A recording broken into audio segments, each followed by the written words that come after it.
Robbie's got a gold watch. Don't seem like a whole lot after 30 years of driving up and down the interstate.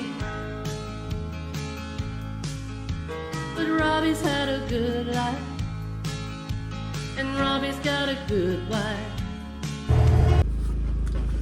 What's going on, everybody, man? I just want to touch base with you guys. I just got done watching the Trump-Harris debate. Gotta say, I was very disappointed. I was hoping and praying that President Trump was going to go in there and he was going to be disciplined and he was going to keep his composure.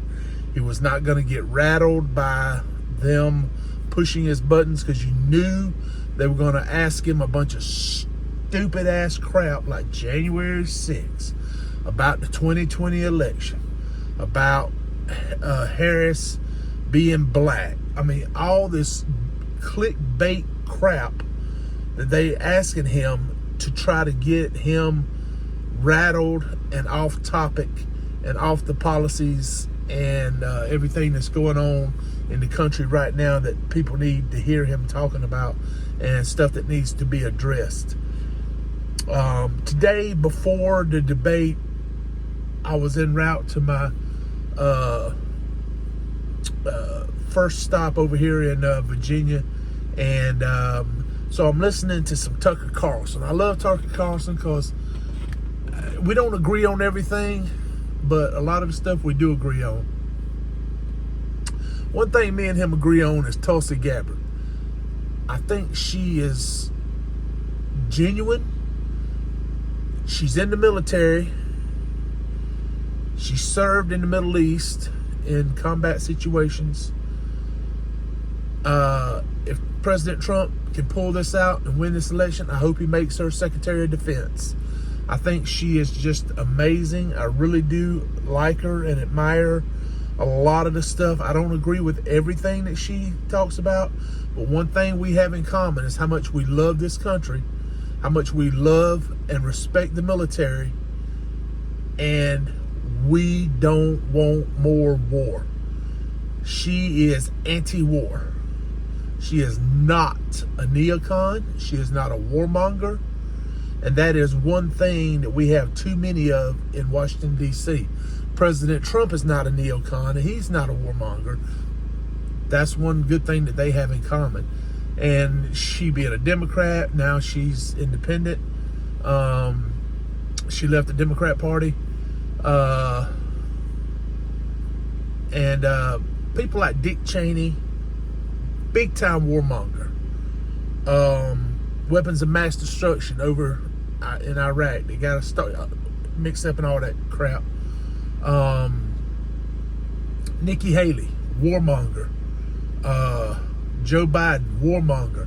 All these people, Lindsey Graham, huge warmonger. Neocon. They don't care how many people have to die as long as we got some war going on. You got Raytheon, you got McDonnell Douglas, or whatever it's called, that makes those jet airplanes. You got all these manufacturers of weapons, and it's big time money, man. Big time money. And that's why they want to keep this crap going. They know Trump's going to shut it down and cut into their money. So that's why they don't want him in there.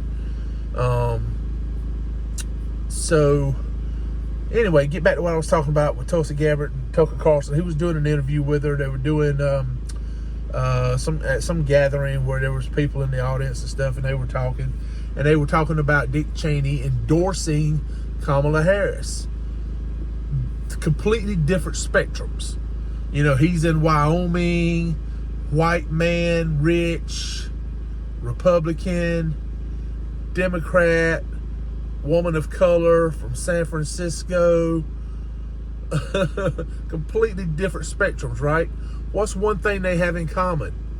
They're both warmongers. They're both neocons. They both want to keep the war going. If you notice tonight on the debate, they were asking, she was saying, we need to get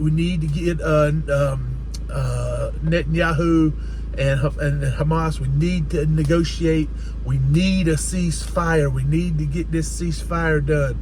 They keep talking about having a ceasefire.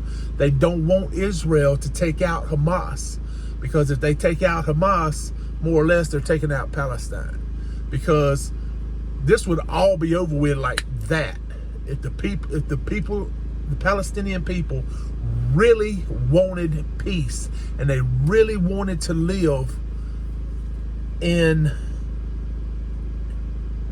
proximity to the people of Israel and the people of Palestine. They could live there together in that piece of land.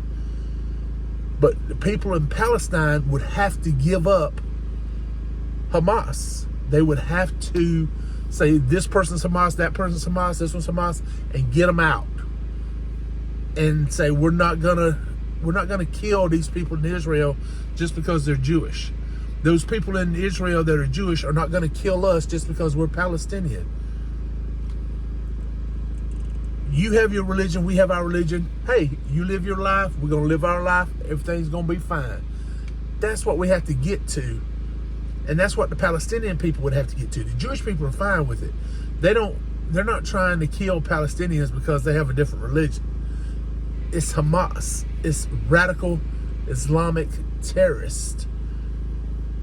They don't like you to say that because, Islam is not all radical. Well, some of them are, and these particular people are radical. So anyway, the one thing she didn't say, nobody says it but Trump. Trump's the only person that says it. I'm going to bring Ukraine together, Zelensky and Putin, and we're going to end this. Nobody is talking about it. Not Biden, not Harris, not Lindsey Graham, not anybody, not even the media. Nobody is saying, hey, we're calling for Hamas and Israel to have a ceasefire. They've been fighting for less than a year. The people in Ukraine have been fighting for over 2 years. There's hundreds of thousands of people that have died. Way, way, way more than the number of people that have died in Israel and Palestine since October 7th. But why aren't they calling for a ceasefire or some kind of negotiation to end the war in Ukraine? Why? Why aren't they calling for that? They don't want that. They don't want to end the war. They want it to keep going. They know they're not going to get rid of Putin. Putin has nuclear weapons. They're never going to get Putin out of office. They're ludicrous if they think that. It's never going to happen. Putin goes when he's ready or when he's dead. They're not getting him out. He has nuclear weapons. Do you understand what I'm saying? Nuclear, meaning end of earth. They're not getting him out. All they're doing is keeping that military-industrial complex going to keep the money rolling in. They don't want the war to stop. They want it to keep going. I'm not saying they want people to die, but they don't really care. They don't care if hundreds of thousands of people die. Trump cares.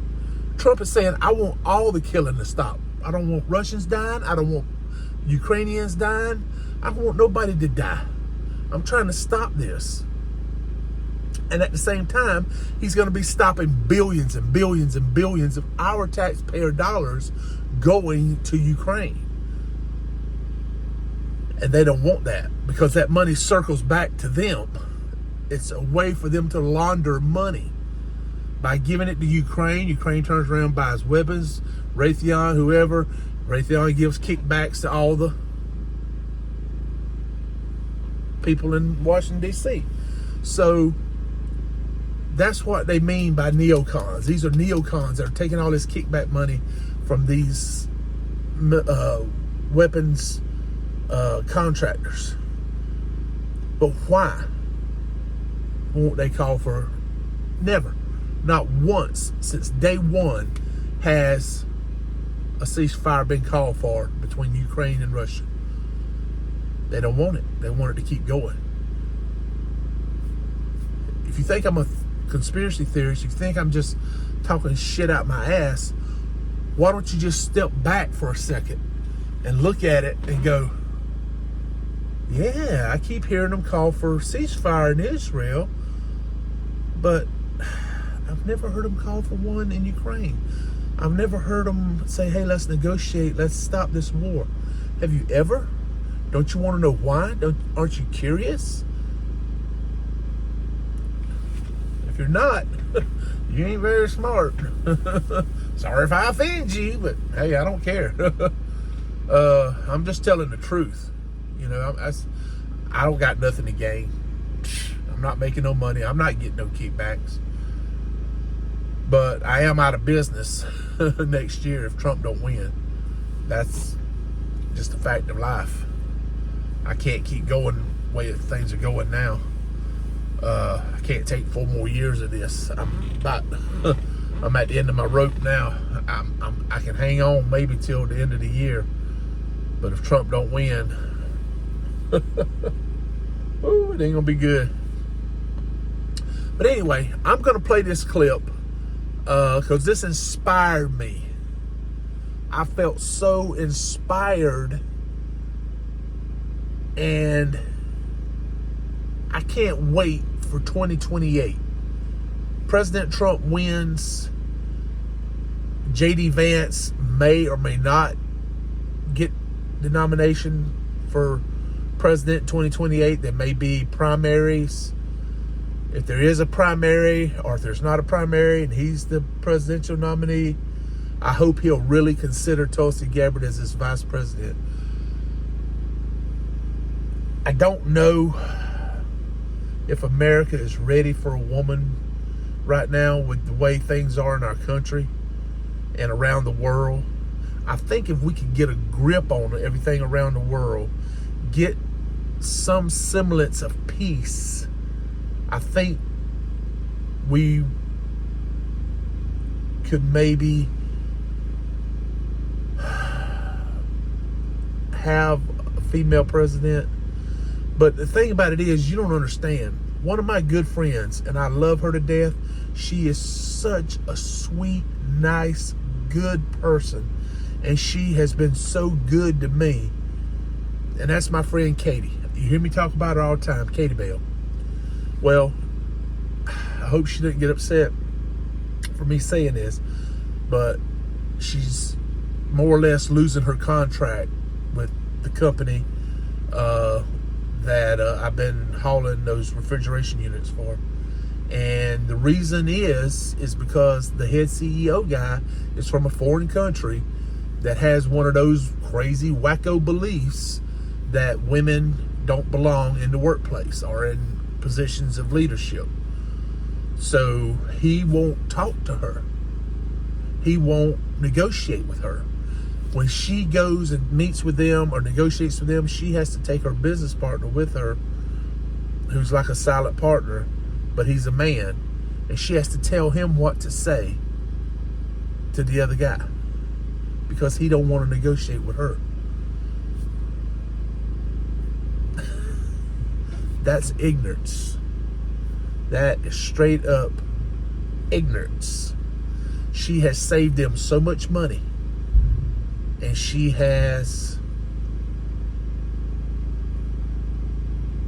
just been wonderful for the company. They gave her an award for being such an outstanding partner with them, and they just have no idea. They're going to find out because they're phasing her out and they're bringing in a cheaper carrier, and they're going to have problems. They are going to have problems because she didn't just book loads.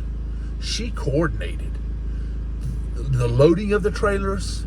All right, if we load this on this one, we can get 2 stops out of this one, 3 stops out of this one, and I can save y'all from having to have an extra truck. I mean, she did all this, and they don't even realize it, man. She was saving them money. At the same time, she was helping make me more money. She is genius at doing this. She's one of the best I've ever seen. And they're gonna regret not working with her when it rolls around. But that's what I'm talking about. That was what I was trying to get at. There's so many leaders like Xi and Kim Jong-un, maybe even Putin. These are leaders around the world that we unfortunately have to deal with. These are leaders that we have to be tough on, and we have to be able to talk to them, negotiate with them. And that's like Middle East, right? Saudi Arabia, places like that. They don't believe in women being in leadership positions, you know? And so that could be a problem. I don't personally have a problem with it myself. What I'm saying is it's going to be a problem when we have to work with leaders around the world, trying to convince them that she is a leader first, woman second. And that, you know, so I don't know right now if how that would work out. I really don't. It's going to be one of those. I mean, don't get me wrong. I mean, you've had a woman leader in England. You've had women leader in Germany and other countries. I think Finland maybe has a woman leader. But America is, in my opinion, one of the top 2, 3 most powerful countries in the world. However, right up there with us are countries like China and Russia who may, you know, give us some blowback. Anyway, I love Tulsi Gabbard, and if we ever do get around to having a president that's a female, I hope it's her. Like I said, military. So I think she has the ability to be tough. So if anybody I think could do it, I think it would be her. You know, she's young, energetic. She loves this country. She loves it. Loves our military and wants only the best for this country. And that's what we need. So I'm going to play this video. I'm going to watch it with you. And we're going to talk about it. And I want you to listen to what she says. And I'm hoping you'll be as inspired as I was listening to it. It really got to me. And I was like, bam, you right. Perfect. Yes, you are right. Yes, ma'am. So let's watch the video and tell me what you think, okay? All right, here we go. Because So this is her and Tucker. you know, sitting all there. of us who sit at home thinking, you know, no one agrees with me, things are going completely crazy, the country I knew is gone. You know, you can really work yourself into a frenzy of despair and pessimism, and then you realize, no, actually, there are people like Tulsi Gabbard, and there are people like everyone in this room who know what's true, sometimes in a very, you know, low-key way. They're not wearing a billboard on the street, but they know they have a spiritual center and a conscience, and that's the majority of Americans, in my opinion, and you're one. But let me just stop with this. Are you feeling hopeful, honestly? And if so, why? First of all, hope comes from, real hope comes from knowing in our heart of hearts that God loves us unconditionally. Amen. So God is eternal and He will always love us. So at a baseline, there is always, He is our source of hope. I am hopeful, while this election will be very close, and I am very concerned, given what's at stake, and given that we know for sure that it's more than just the Democrat machine, as we are seeing. It's the warmongering machine, it's the military-industrial complex, it's the big propaganda media, it's big tech. They are going to throw everything they possibly can at this election to try to make sure that Kamala Harris wins. But I am hopeful because of what our founders envisioned for us as a country. That our government, ultimately, it exists with the consent of the governed. So the outcome of this election is in our hands, which means the future of our country and our freedom is in our hands. And so I want to encourage you, our because I hands. know what you're talking about, Tucker, and it is easy sometimes, and I feel it sometimes, where it's just like, man, the forces of darkness are so powerful. Am I really able to make an impact? It blows my mind sometimes. Am I really able to break through this? And maybe some of you feel this way too sometimes. Don't underestimate the power of your voice and every one of you and your ability to influence those around you, because every one of you has people, whether it's family or friends or coworkers, or if you're in school, students, people who know you, who trust you, who will listen to you, but who may be feeling a little bit lost with everything that's happening in the country, the onslaught of news and all of this stuff that's going on. Don't underestimate your voice and your ability to share what's in your heart, what you're concerned about for our country, and why you're voting the way that you are. Because this election, unlike any other in my lifetime, it's not about Democrats versus Republicans. That's not what this is about. This is about something much bigger. This election, again, we're not going to agree on every issue. Don't be afraid of that. Don't run away from that. We can have conversations, and we should have conversations about things we agree and things we disagree on. We will not be able to have those conversations if we are not living in a free country. And that's what's at stake. So I encourage you to share with those in your circles, in your spheres of influence. This is not about personalities. This is not about who you like or who you dislike. This is a choice between freedom and tyranny. This is a choice between peace and war. This is a choice between prosperity and poverty. Don't take my word for it. Look at the facts and look at the records between Donald Trump and Kamala Harris, and you will know that what I am saying is true. It's up to us to save our country and save the world and to defend freedom. We can make this happen. We, the people, can make this happen. This is our no-fail mission. You can take a nap on November 6th, work your phone, talk to your friends. We have to do all that we can. Amen. Don't be afraid to engage. Tulsi Gabbard, ladies and gentlemen, But be thank you. respectful. Thank you, Tucker. Thank you, everybody. That was great. You see what I'm saying? It's in our hands. We need to be able to debate. We need to be able to try to explain to people why we are voting the way we're voting, why we feel the way we feel. And at the end of the day, if we disagree, we need to be able to respectfully walk away from each other, not fight, not try to harm each other. Hopefully we can talk and try to explain to one another. I've been trying so hard.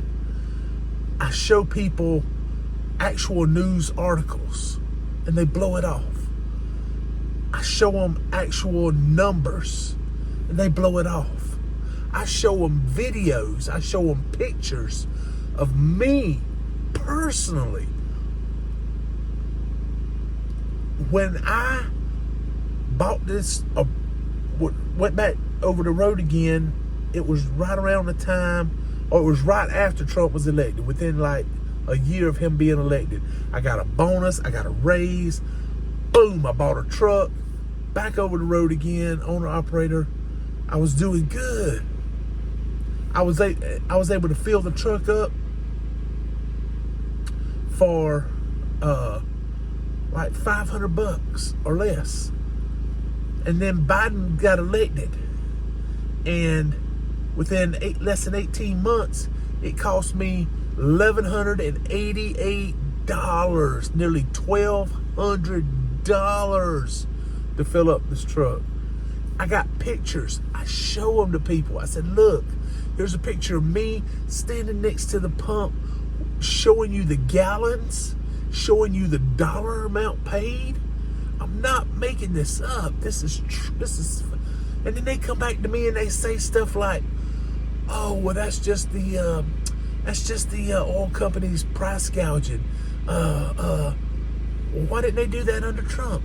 oh, well, they don't want to make Trump look bad. They're trying to, it looks good if they keep the prices low when Trump's in office. What? What the hell are you talking about? Are you saying that the oil companies are intentionally not making money to make Trump look better? Do you understand what you just said? Do you understand how stupid that sounds? You don't really believe that, do you? But they do, and I don't understand it. Honestly, I just think at the end of the day, it boils down to the fact that they hate Trump more than they love themselves. They hate Trump more than they love their country. That's a lot of hate, man. When you hate somebody so bad that you put on blinders and you can't even see what's in front of you,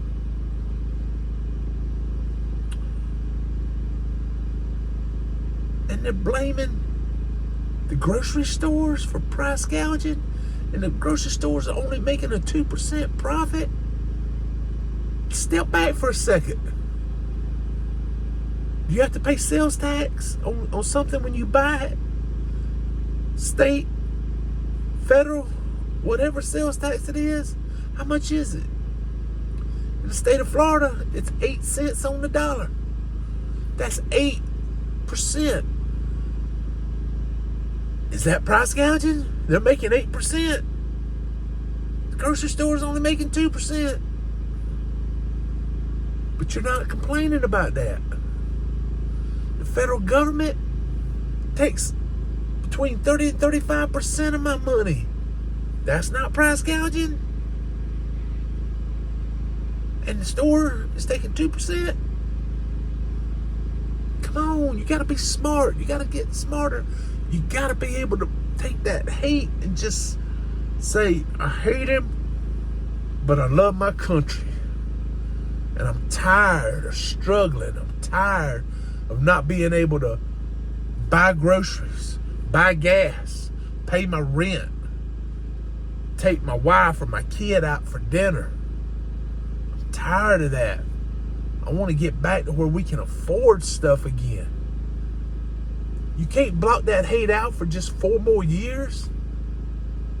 You'd rather suffer for 4 more years? Just so you don't have to see Trump? Is it that bad? You're crazy.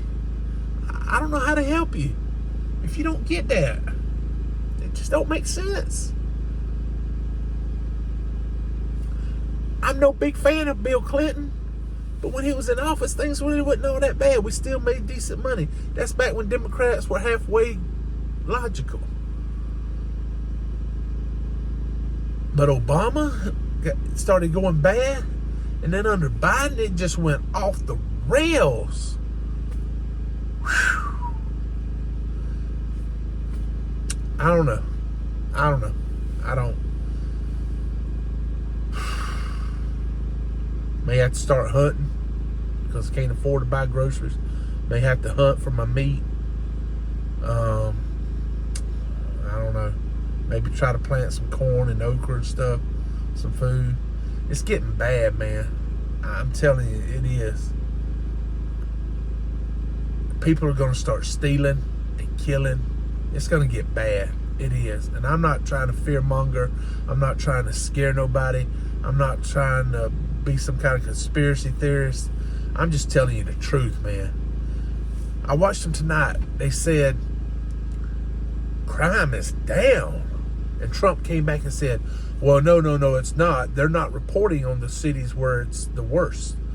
But what Trump should have said, and I'm not saying what he's saying is not true, but what I'm also saying this that I know is true. A lot of these crimes, the DAs like Alvin Bragg and some of these other ones, they're just dismissing the charges. They're never taking it to court. Like in California, right? You can steal up to $950 worth of stuff and not get prosecuted. So that's a crime, but it's not being committed. It's not being reported, I meant to say. Same in New York. You got people that are getting punched, robbed, stolen from, and they're not prosecuting them. They're dropping the charges. And the ones that they do prosecute, they prosecute them as misdemeanors. So you can't look around right now and see all the crime that's going on and really, honestly, in your heart, believe that crime is down. Look at all these people, these young women that have been getting killed and raped. It's like every day we're hearing about it. How can crime be down? It's not. And it's only going to get worse. We got to do something about it now, man. We got to nip it in the bud. If we don't take care of it by November 5th, and vote early. Don't wait till the day of. If you wait till the day of, there's going to be polling places that's going to be closed because there was a bomb threat or there was a threat that somebody was going to come in there and do some shooting. Some crazy crap is going to be happening come November 5th. Do not wait until November 5th to vote. Go into the polls early, a week ahead of time, and vote. A month ahead of time. Go in and vote as soon as you can. Do not wait until November 5th. I'm telling you. They did that out in Arizona, and the printer ran out of ink. Couldn't print ballots. Crazy crap like that was happening. Don't wait until November 5th. I'm telling you. That's how the Democrats win. They vote early. Mail in. They go to the polls early. Everything early. We got to start playing by the same rules. We got to vote early. Go out and vote. Don't wait till November 5th. And just pray to the good Lord above that we are going to have an honest election and that President Trump can win. Because right now, that's our only hope. I swear, I mean, I'm not one of those people that says, oh, if Harris wins, I'm leaving the country. And no, I'll never leave this country. I'll fight for it till the day I die. I took an oath when I joined the military to fight for this country and to defend the Constitution against enemies, foreign and domestic. And just because I'm not in the military no more, don't mean that oath ain't still part of me. And I know y'all think I'm crazy. I'm just, I love my country.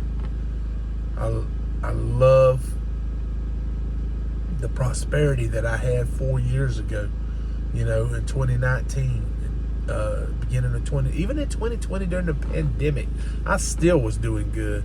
I was running my butt off and making good money. And I think we can get back to that. But we got to get a businessman in there that knows what he's doing. And I think that's President Trump. I think he can do it again. I got confidence. So anyway, I just wanted to share that Tulsi Gabbard video with you, talk to you a little bit. And, I hope what I'm saying resonates. If it does, share the video. Put it out on Facebook, Twitter, Instagram, wherever you can share it. Just share it. Get it out there. Let's let people hear how we feel. Let's let people understand that this is important. Everybody has to get out and vote. You can't stay home. You have to get out and vote, and you have to vote early. Don't give up. Keep moving forward, and always keep punching. Not physically, metaphorically speaking.